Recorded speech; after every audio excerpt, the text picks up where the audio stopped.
sector at all costs.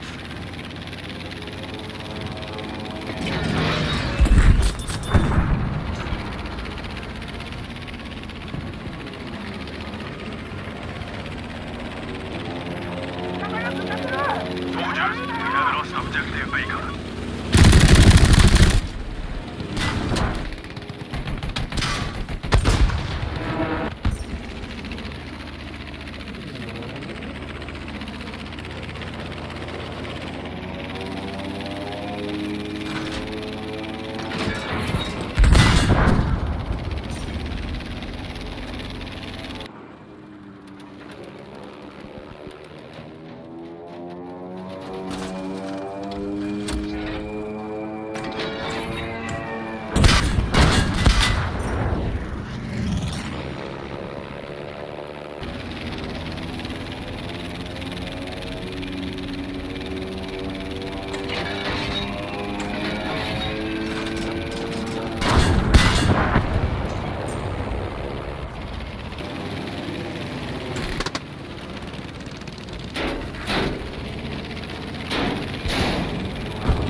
Corsair down.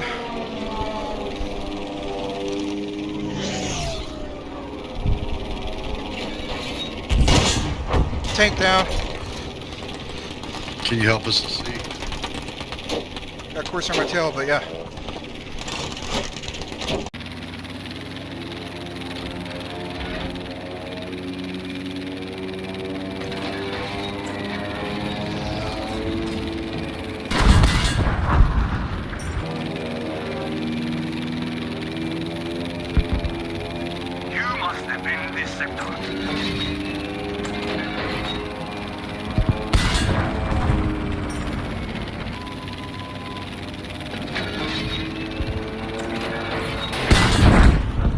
Steal it.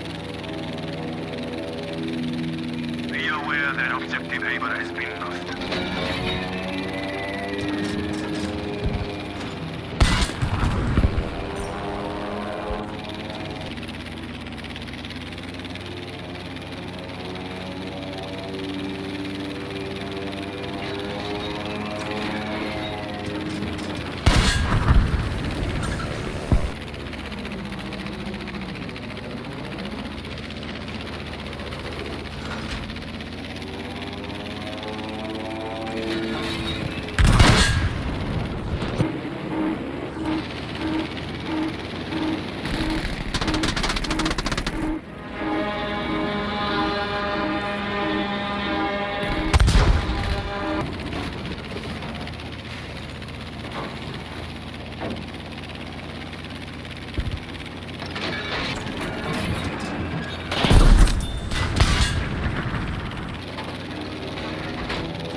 Nah, I just got sniped by this bunker thing here.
Objective Vega has been lost. The enemy has almost taken this sector.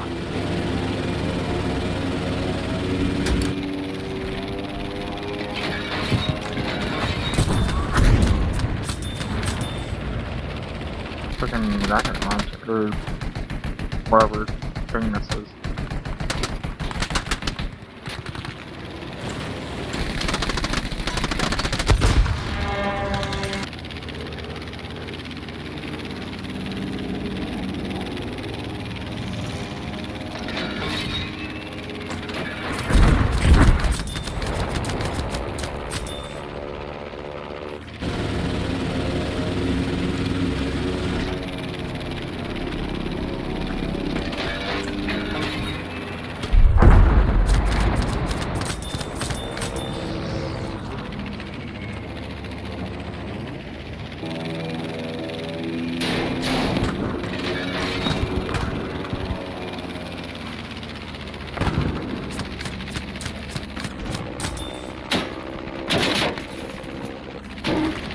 Nice.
Yep, I was actually watching that. Yo, Max.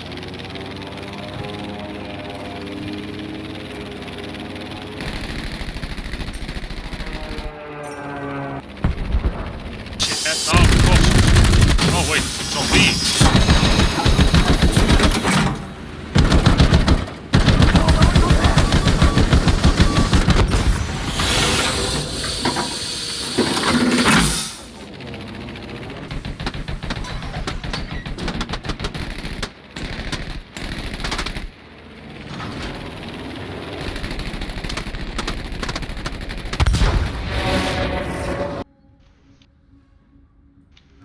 Hello everyone, thanks for watching today's episode. Before we start the tips and tricks of the specialization tree. I'm gonna just say that I would definitely be coming out with more videos. I know there hasn't been any for about almost a week or so, but you'll see some hopefully every day for a while. I'm actually on a fall break right now, yeah, since I'm a teacher and whatnot, and yeah, just looking forward to putting some videos out more often. Anyway, so today's episode, of course, is about the A6M2. Here's a look at my specialization tree, and it's not one set specialization. It actually just depends on the situation. I can't actually just say, hey, you know what, there's one set one. For me, I was playing some of that Pacific Storm, you know, maybe on Breakthrough and whatnot, and a little bit of Iwo Jima, a little bit of Wake Island. I will say this, I was going on a lot with this bomb, the 842 pounder, and this 532 pounder. I'm switching between the two. And honestly, it seems like sometimes this got the edge, the 532, just being able to drop it twice. Because by the time the other one got there, you never know. Like, there's some infantry could be, you know, lagging behind 2 seconds or something like that. You know what I mean? They just show up in that area and you pick up a couple extra kills. But if that's not you and you just want to kind of get it over with and you need an extra oomph, I would recommend the 842 pounder. But anyways, a while back in a previous episode, I mentioned something about these quad 20mm explosive cannons and how they got nerfed. Well, they did get nerfed, and as of lately, it seems like they're just a lot better than they used to be. Of course, they're not going to be back to how OP as they used to be, but check this out. Check out this variation. It's not that bad. So anyway, when I see people in the trenches, I use these. The splash damage has seemed like it has had a little bit of a buff, if you will, so they're not that bad anymore. And of course, I kind of switch back and forth between this and the fin barrels, simply because if you watch, well, I'm not gonna do it right now, but you'll get the emergency repair. The only way you will not get it is, of course, if you go with the smoke screen. So there's just so many different variations you could use. For instance, yeah, there's these, of course, with the deploying the AT mines. You know, you play Pacific Storm, for instance, you're going to get to that one area in which there's that little fortress. I think it's right after this first sector. That'd be the second sector, technically. And, you know, there's all those Type 10 little battery emplacements, or what you want to call them, the Type 10 cans. And in that area is a high traffic area for mines, or I'm sorry, for tanks, commies and stuff like that, you know, LVTs and whatnot. So make sure you just saturate with these AT mines. I'd be very glad you did. I realize that the Zero is a lot more maneuverable compared to the Corsair.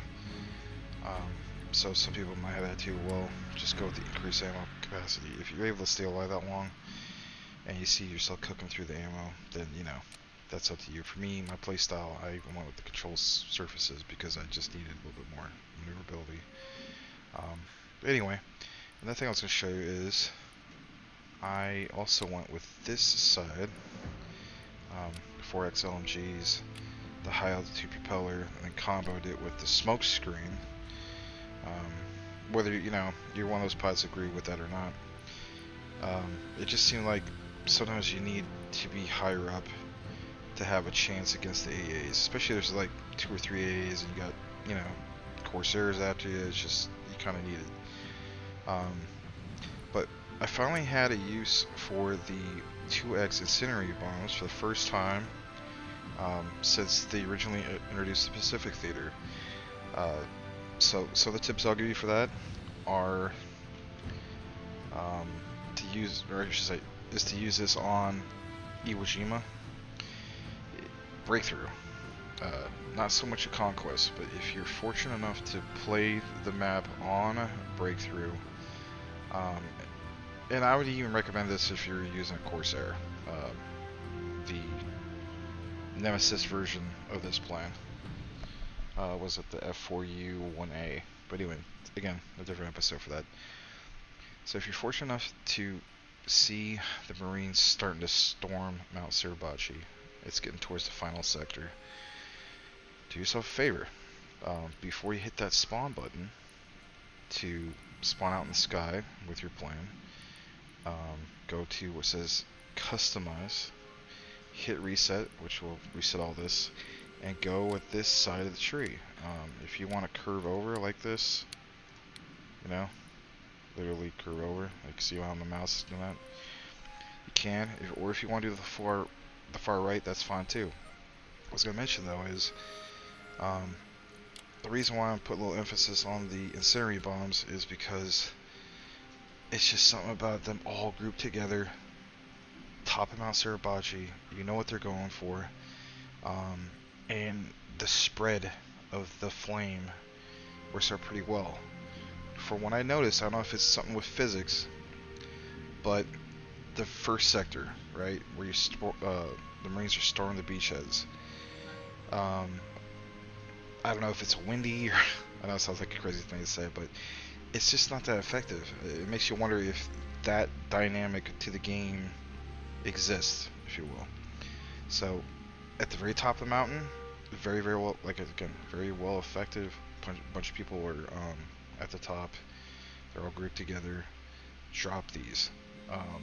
In some of my clips, you see that, you know, I get like 4 kills. I think maybe one I get 5. I don't know if that's a different video, but quite a few 2s I got, quite a few 4s, you know, 3s and so on.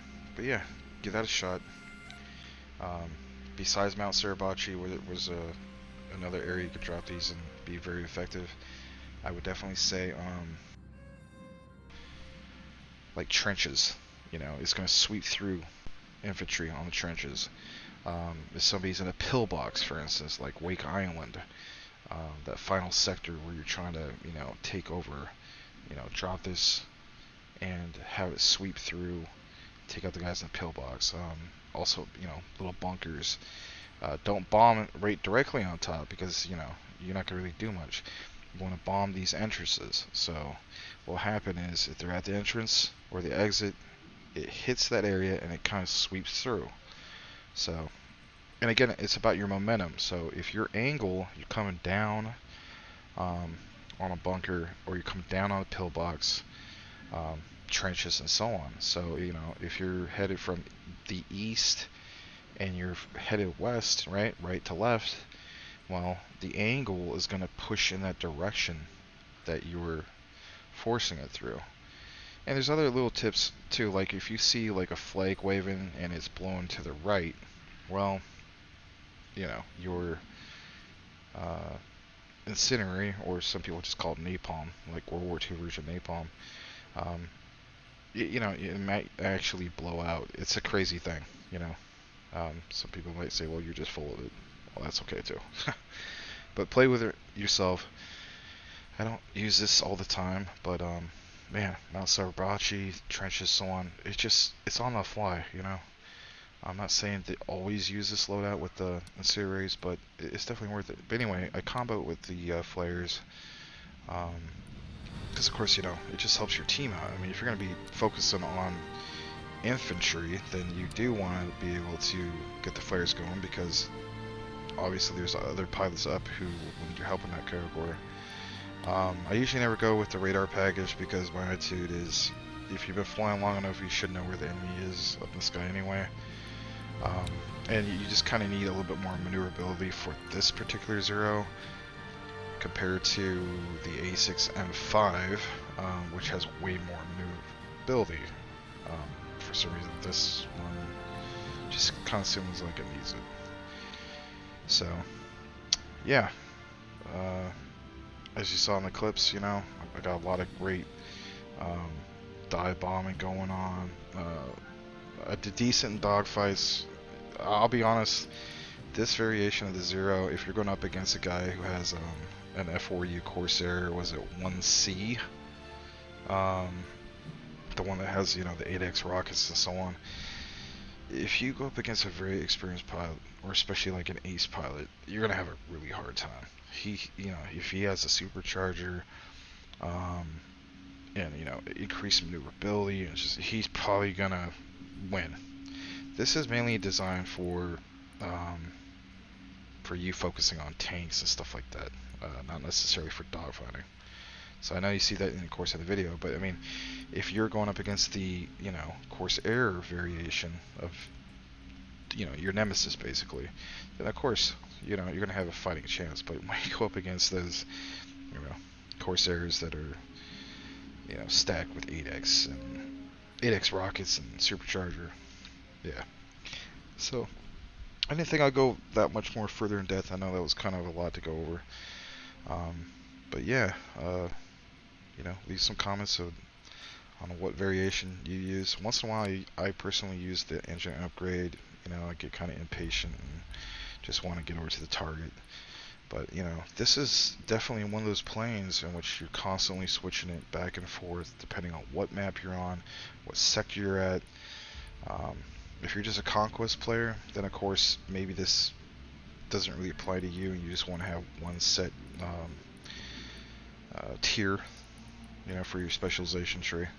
But for me, I was switching all over the place. So alright guys, I think that's it for today's episode, and we'll see you on the next one. Thanks again.